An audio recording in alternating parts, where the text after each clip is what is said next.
Comic Boom. Hey guys, Comic Boom here to review Doomsday Clock issue 12. It is finally here. What has it been? 10 years since we got the first issue? I can't remember, but I know it's been a long time since I reviewed Doomsday Clock issue 1.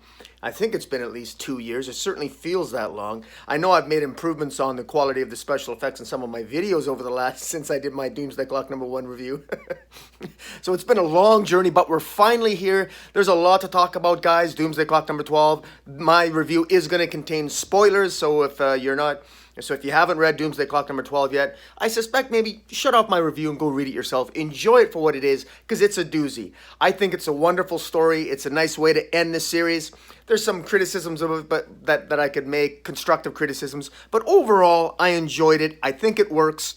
It's more of a DC story than a Watchmen story, which might upset some people if you were more of a Watchmen fan than a DCU fan. But for lovers of the DC universe, hope springs eternal, and this series ends on a very optimistic note. So let's hop right to it. Issue 11 ended with Superman finally confronting Dr. Manhattan. Dr. Manhattan had sort of imagined and had seen the future, but he couldn't quite see his entire future.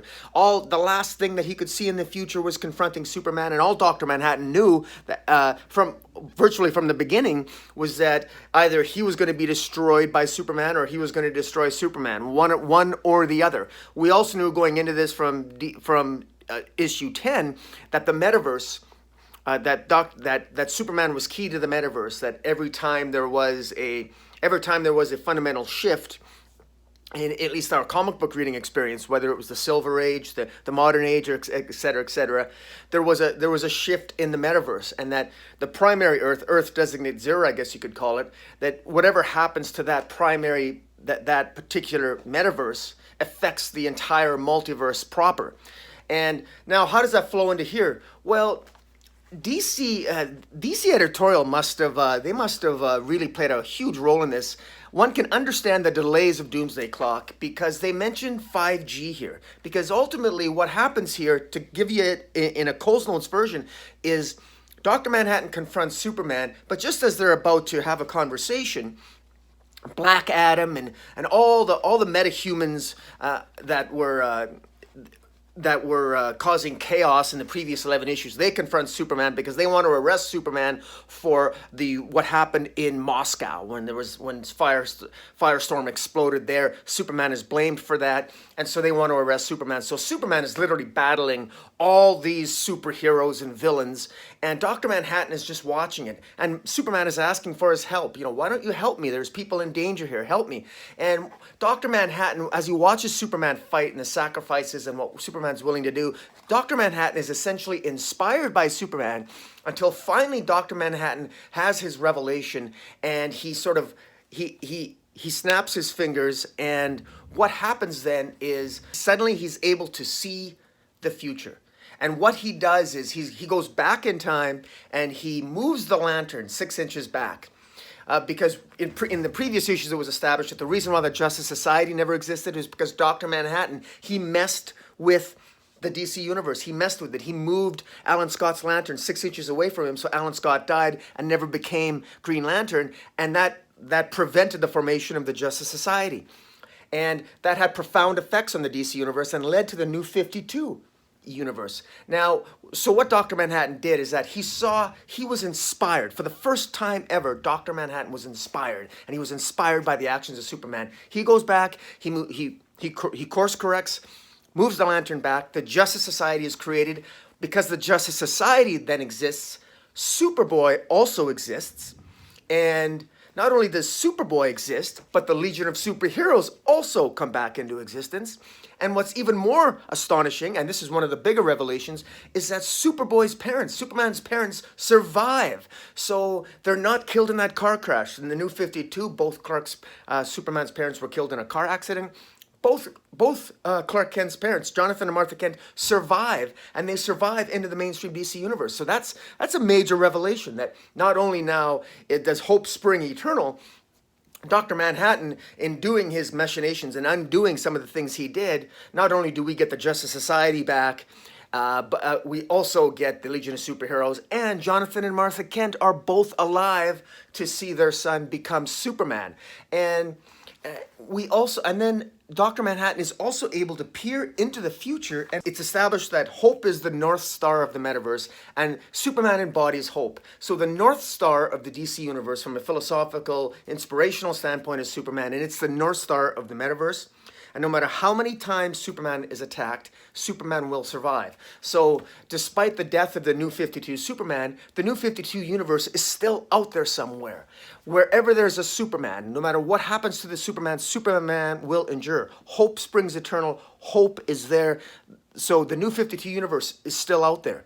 The Flashpoint universe is still out there. Exactly where is it in the multiverse? We're not sure. Is it somewhere in hypertime? That's not clear. But what is clear is that because hope is the North Star of the DC universe, Superman is the North Star of the DC universe, and Superman never really dies. And because Superman never really dies, no matter what incarnation of Superman you love, he exists out there in the metaverse of things, in the multiverse of things, in the omniverse of things, in hypertime, however you choose to imagine it to be. Now, going further, there is hints as to what the future holds, and Dr. Manhattan reveals that. In 2020, the Superman timeline will be bombarded with energies of old gods warping the universe. Well, we're just going into 2020. It's December 2019 as I do this review. In 2020, we're going to get energies of old gods warping the metaverse. What are we going to get in 2020? We're not sure. In July 2nd, 2025, there's going to be a crisis unlike we have ever seen before, called Time Masters. And the result is that Superman's going to be revitalized and his greatest allies will return. It's interesting. Who are his greatest allies? What's going to happen in 2025? Is DC playing this that close to the vest that they're actually going to plan it so that in July of 2025, they're going to actually have a Time Masters crisis in 2025? We got literally 5 years to wait for that. In January of 2026, Dr. Manhattan sees that the timeline is restored and Earth 5G is born. So the Earth 5G is born in January, comes into existence in January of 2026. Now, does that mean we've got to wait until January 2026 to see this 5G come into complete fruition? I'm not sure. I got a lot of questions here. Also, what happens in June of 2026, Superman goes on a quest to find Bruce Wayne's lost daughter so she can save Bruce's son. So we already know we're going to have more offspring for Batman. That's a major revelation as well. Batman has a daughter, a long-lost daughter that Superman is going to try to find in 2026. In July of 2030, there's going to be a secret crisis that begins throwing Superman into a brawl across the universe with Thor himself and even a green behemoth stronger than even Doomsday, who dies protecting Superman from these invaders. So Superman ends up fighting Thor and a creature even more powerful than Doomsday. It almost alludes to maybe a Thor and a Hulk-like character. Is that a Marvel crossover that's going to take place in 2030? A secret crisis? I'm not sure, but it's interesting. There's a shift forward again to April 18th of 2038, where Jonathan and Martha and their son Colin find a young Kal-El. So there's going to be future incarnations where there's going to be slight changes to the origin of Superman, where Superman is actually going to have a human brother and a human sister. In April 18, 2038, he's going to have a brother. Clark Kent's going to have a brother, a human brother called Colin. And in 2045, he's going to have Jonathan and Martha Kent are going to have a human daughter called Clara. And so Kal-El will have a human sister called Clara. These are all the things that are going to occur moving into the future, with the idea being that the metaverse evolves and comic book stories evolve. And as the DC universe changes for the different readerships and different eras of Superman, we're sort of getting teases of what the future might hold because of the universe. There's a wonderful phrase here. I'm going to read it verbatim. The rocket arrives. A child is loved. Superman is made. I now understand Superman's true purpose, Dr. Manhattan thinks. He will show them the way, and in a millennium, when his timeline converges with the Legion's, humanity will finally embrace the ways of Superman. So there's the linkage to the Legion of Superheroes. There's a wonderful scene here where Dr. Manhattan course corrects, does all this, and then suddenly the Legion of Superheroes, which we believe disappeared from the timeline because Saturn Girl disappeared, I believe, in issue 11, where now she's back. The new Saturn Girl is back because when the timeline's restored, the Legion of Superheroes show up and Superman is empowered again. And there's a wonderful scene where Emra, Saturn Girl of the Legion of Superheroes, basically asks Superman, do you remember us now? And of course, Superman does. And that's interesting that Superman remembers the Legion. I'm not sure how that sort of links up with the fact that Superboy, Superman's son, is actually the inspiration for the Legion of Superheroes. But it's interesting that at least this Superman in Doomsday Clock remembers Emma, remembers the Legion of Superheroes, and it's just it's inspiring. It's a great scene. It's a great callback to lovers of the Legion of Superheroes and lovers of the modern age of Superman. There's an end quote here that I love that Jeff Johns quotes. He quotes from a writer called Rabindranath Tagore, and it says, "Every child comes with the message that God is not yet discouraged of man." Every child comes with the message that God is not yet discouraged of man. And it's a perfect analogy for Dr. Manhattan here, because Dr. Manhattan, every step he takes, that photograph appears of him when he was John Osterman and the love of his life, Janie, and that picture of him and Janie at the carnival. Every step he takes, the photograph appears. And Superman, when he was battling all those villains and heroes that wanted to arrest him for what happened in Russia with Firestorm, he could see Dr. Manhattan being inactive, but he could also see Dr. Manhattan walking around. And every time Dr. Manhattan walked around, a photograph would appear with every step he took. Lex Luthor made this observation in previous issues, that this was a clue. And Superman made a point to him saying, you know, this woman is obviously somebody important to you. And remember that if something is this important to you, it might be worth saving. You can save it. It always comes down to a choice. You can choose to be happy. You don't have to be just an observer. You can actually partake of the happiness. And that was part of the inspiration of what inspired Dr. Manhattan to take the action. And Dr. Manhattan does precisely that. Dr. Manhattan essentially gives himself a happy ending. And it's sort of like, it reminds me a little bit of the end of Final Crisis, where Superman uses that powerful wish machine, and Superman wished everybody a happy ending at the end of Final Crisis and restored the multiverse, so to speak. And I like here, Dr. Manhattan essentially gives himself a happy ending. And Dr. Manhattan puts himself in a universe where he never goes back to retrieve his watch, and he never gets trapped in that chamber and becomes Dr. Manhattan, and he lives a full and happy life with Janie. And he transposes his powers into the son of the mime and marionette, and he gives that son an anchor. Just like Dr. Manhattan's anchor was Carver Coleman. When he came to the DC Universe, Carver Coleman was Dr. Manhattan's anchor. But Carver Coleman had a tragic ending. Carver Coleman was gay, and he never came out, and he could never fully embrace who he really was, and he was afraid to reveal his true feelings and who he was as a person and as a gay man in Hollywood. And he ultimately ended up being murdered because he allowed himself to be blackmailed by his own mother. And he ultimately died a tragic death. Well, Dr. Manhattan, when he undoes everything, he inspires Carver Coleman, and he says to him, look, it's not going to be you that dies in a year. That's going to no longer be here in a year. He goes back to the diner in 58, 59, and says, look, I'm not going to be here in a year. Carver, you're still going to be here. You can still be here. Choose to be happy. And Carver Coleman does that. And Carver Coleman's history is rewritten, and he dies in 2004. He lives a full and happy life. He doesn't let himself be blackmailed. He comes out, just acknowledges his sexuality, and he embraces his truth, and he has a happier life because of it. And again, there's that theme there of hope and truth, keying in perfectly with the theme of this entire series and the importance of acknowledging truths and always having hope. And it's really in keeping with what Superman said to Dr. Manhattan that inspired him to make these changes. Superman says to Dr. Manhattan, maybe the darkness you see, maybe it takes everything you have to save your world. Maybe you make that choice. So Superman's saying to him, look, make that choice. It's okay. Sometimes these things involve a leap of faith, that you just have to save the day. That choose love, choose life. Just do it. Save the day. And that's what Dr. Manhattan does. And it's beautiful. And it establishes again that the Dr. Manhattan, when he stumbled upon the mime and the marionette in the past, and instead of killing Mime and Marionette, he didn't kill them because he saw the potential and the future of the Mime and Marionette's child. And he saw its future. And so he took that child, and he couldn't remember.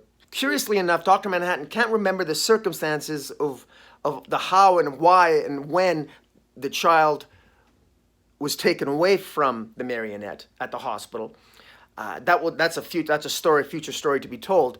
But he wanted that child. He gave that child his powers. So this son of Mime and Marionette now has the powers of Dr. Manhattan, and he wanted the child to have the same upbringing as Superman did. And so he names the Mime and Marionette's son. He names the son Clark, and he tries to raise Clark for the first few years himself, and then he sends Clark to the Hollises, which is the Silk Spectre and Owlman, who are the Hollises now. They changed their name. Laurie Jupiter was the Silk Spectre. Mason Hollis was the Night Owl.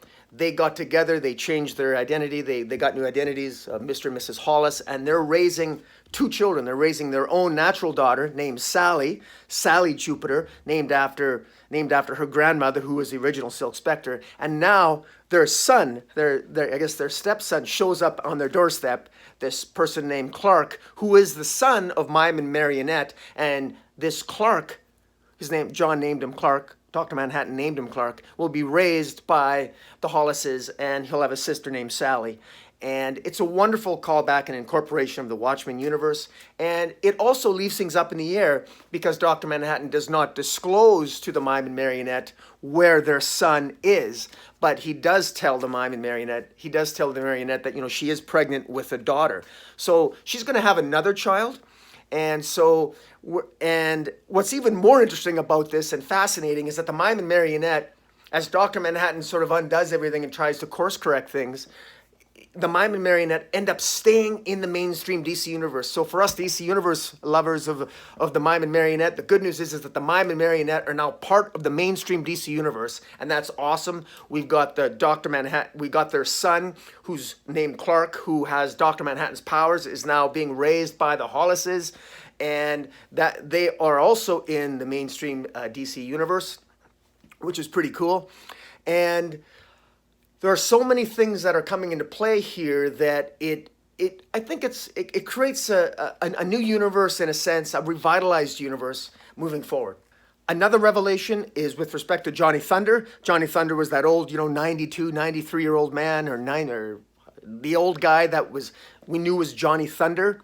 We assumed that at some point he would remember. Well, of course, when the timeline is restored, he remembers, and it's revealed that Johnny Thunder was in fact the thunder itself. We had assumed that maybe he lost his connection to the lightning, so to speak, but in fact, Johnny Thunder is the lightning, and so he's in fact the lightning. He's not the harbinger of the lightning itself. So that was an interesting revelation moving forward, and that's consistent because now there's that young black character who actually is the new Johnny Thunder, and the old Johnny Thunder is in fact the lightning itself. So that's a nice convergence of those two particular incarnations of the hero of Johnny Thunder. And I'm going to end this review by once again referring to the final quote by Jeff Johns, where he quotes Rabindranath Tagore. Every child comes with a message that God is not yet discouraged of man. And Dr. Manhattan, who in many ways played God with the universe, the fact that he never became discouraged was in large part because he was inspired by Superman. And Dr. Manhattan's child, so to speak, is what gave him hope is not to become discouraged with man. And he loves the child. He loves Clark. He loves the Mime and Marionette's son, calls him Clark. He's inspired by Superman, names him after Superman, obviously, and has him raised by the Hollises. And it's just a wonderful connection. It shows the importance that for so long as as long as there are children, we have hope for the future, and we always want every generation to be better than ours. And it's really inspiring that Dr. Manhattan, Dr. Manhattan's character arc here, if you follow from Watchmen into the end of Doomsday Clock, Dr. Manhattan started off as a human, became a god, and then chose to become a human again. So that was his character arc. Everything becomes full circle for Dr. Manhattan, so that as powerful as you are as a god, the fact of the matter is that if you become a god, just because you're all-knowing doesn't mean that you forget what it's like to be human and have a desire to be human. There's a school of thought in many religions that in fact the purpose of life is to remember who we really are, that we are all individuated souls of one massive soul called collectively God, and that we're all living individual lives, and the purpose of all our lives is to remember who we really are and to remember that we are all one. And so the purpose of us living our individual lives with our good experiences and our bad experiences is so that God, the collective whole, so that all of us collectively, God, in this case Dr. Manhattan, can also experience life through us. And the lesson that Dr. Manhattan embraces here is that Dr. Manhattan doesn't necessarily need to simply observe and vicariously live through us. He can, in fact, become his own life. He can create for himself his own happiness, and he can also sacrifice and give up his power in order to live and embrace a happy life. And really, what power do you need? The only power you need is family, is love. And you don't need to be all powerful. You don't need to be a Dr. Manhattan to enjoy life. And in fact, there's an argument to be made that as all powerful as Dr. Manhattan was, it never made him happy. Despite having the power of a god, every time he walked, everything he did, he always left the same calling card, that picture of his first love, him and Janie at the carnival. And no matter how powerful he was as a god, it was no replacement for being human and having the capacity to love and living a full and happy life based on truth and hope for the future as embodied in our children. And this is a beautiful story. And I enjoyed this. Now, I'm going to have future videos talking about the potential conundrums created by the future secret crises and the future of 5G. That's separate. We can debate that, and we can in the future, and we likely will, and I certainly will. But for what it is, this is a story that I enjoy. I recommend this. I'm definitely going to be getting this in hardcover. This has a wonderful message of hope and love and family that, frankly, just before Christmas in 2019, I think this is a really great comic to read. This is by far my comic book pick of the week. And I'm glad that the series is finally over, and I'm glad that, in my view, it really hit a high point with me, and I'm happy. So, Jeff Johns, you did a great job. Gary Frank, your art's been fantastic throughout. Thank you so much. This is enjoyable. Guys, tell me what you think of Doomsday Clock number 12. Hit the subscribe button. Follow me on Twitter at Metropolis40. Merry Christmas, and Comic Boom out.